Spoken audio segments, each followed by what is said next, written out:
হ্যাঁ কই তুই ঠিক আছে তাড়াতাড়ি আয়। ভাই ভাই ভাই বাচ্চাটা পালাচ্ছে, তাড়াতাড়ি তাড়াতাড়ি ভাই গাড়িটা স্টার্ট দেন, আরে বাইকটা স্টার্ট দেন না তাড়াতাড়ি। আরে কিসের চোর আর কি চুরি করেছে? আমি আপনাকে পরে সব বুঝিয়ে বলছি, আগে একটু চলেন প্লিজ তাড়াতাড়ি। আরে রাখো তোমার চোর, তুমি কোন জায়গায় পিস্তল ধরেছো? পিস্তল দাও, পিস্তল দাও, বাইক থেকে নামো নামো। আর কি আশ্চর্য, চোরটা তো চলে গেল আপনার জন্য। চোর পালিয়ে গেছে তো কি হয়েছে? সামনে আমাদের থানা আছে, থানাতে যেতে মামলা করো। আমি থানা মামলা করবো তো, চোরের নামে করবো, আপনার নামে করবো। কেন করবো জানেন? আপনি একটা ঘুষখোর, আপনি নিশ্চয়ই চোরটার কাছ থেকে অনেক টাকা ঘুষ খেয়েছেন, এই জন্য ওকে পালিয়ে যেতে সাহায্য করলেন। আমি না আপনাকে দেখে নিব। জি বলেন, আপনার কি অভিযোগ? আমি পুলিশের নামে মামলা করবো। মানে স্যার উনি কি বলছে? উনি যেটা বলছে সেটাই শুনো। আপনি কোন পুলিশের নামে মামলা করতে চাচ্ছেন? এই যে উনার নামে মামলা করবো।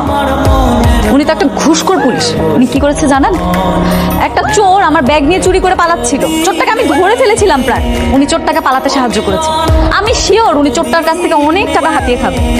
তাই আমি সিদ্ধান্ত নিয়েছি ওনার নামে করবো জিটি, আর চোরটার নামে করবো মামলা। আপনি প্লিজ একটা কেস লেখেন। কি ব্যাপার? এখানে তো সরগোল কিসে? বাবা, উনি আমার নামে অভিযোগ করতে এসেছে। বাবা? উনি আপনার বাবা? কি অভিযোগ? কি করেছিস তুই? একটা চোর ওনার ব্যাগ চুরি করে পালাচ্ছিল, আর ঠিক তখনই ওনাকে আমি আমার বাইকে করে চোরের পিছনে যাচ্ছিলাম, আর হঠাৎ করে উনি আমার রিভলভারটা আমার পারমিশন ছাড়া বের করে ওনাকে শুট করতে যাচ্ছিল। আর তখন আমি বাইকটা ব্রেক করে আমার রিভলভারটা নিয়ে নিই, আর এই জন্যই উনি অভিযোগ করতে এসেছে আমি নাকি চোরকে পালাতে সাহায্য করেছি। একজন ডিউটি অফিসারের অস্ত্র আপনি ধরতে পারেন না। এভাবে সরকারি অস্ত্র ধরা দণ্ডনীয় অপরাধ, এটা কি আপনি জানেন না? বুঝে গেছি, বুঝে গেছি। ওই যে আছে না কথায়, বাপ কা বেটা সিপাহি কা ঘোড়া। আমি সব বুঝে গেছি। মানে মানে আর কি, আপনার ছেলে না, আপনি তখন কেস নিবেন না। আমি সব বুঝে গেছি। এখন আপনি আমাকে ভুজুং ভাজুং বুঝাবেন, এরপরে পুরো জেলটা পায়তারা করাবেন। জি না স্যার, তা হবে না। আমি যাদের বাসায় উঠছি তারা আপনাদের থেকেও বড় পুলিশ, আর ওনাদের মন অনেক ভালো।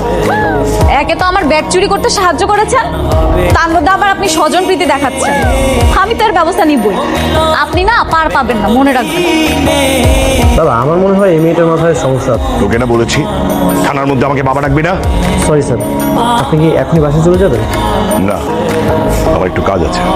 ভাই আপনার ফোনটা একটু দেন না প্লিজ। কেন? আমি বাড়িতে একটা ফোন দিব। আমার ব্যাগ, বই, খাতা, ফোন সব চুরি হয়ে গেছে। না না, আমার ফোনে কোনো টাকা পয়সা নেই, আর ফোন দেওয়া যাবে না।